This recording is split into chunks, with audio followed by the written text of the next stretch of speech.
Hello future coders. Welcome back to CodeRobo, where learning to code is fun. In this video we are going to continue with our draw course, and this time we are going to go ahead and work with multiple shapes. So let's go ahead and complete our first mission. In this mission, we will draw the square of different colors. Now let's see how we can do that. Now here the first code we need to use is going to be the place pen.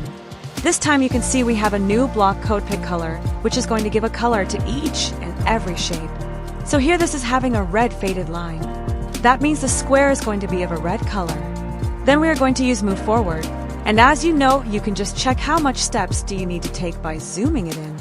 So we have to take 4 steps at a time. And after drawing the first line, it needs to turn towards the 90 degrees. Now I don't want to write these two code multiple times. So you know we have a repeat block over here which will help us to repeat these 2 line of codes 4 times. Then after that we will have to use the pickup pen, because we don't want the robot to draw anything while it changes its location, as it needs to move from the red square to green square. Then we will use the pen color, which is going to be green.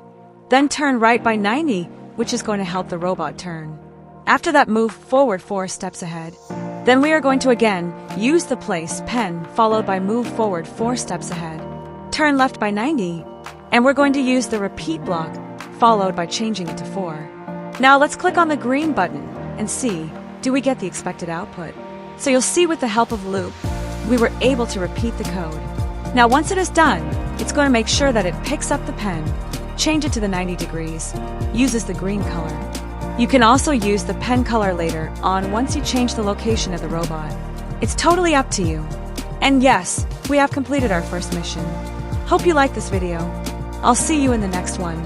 Like, share and subscribe to CodeRobo for fun coding and robotic videos.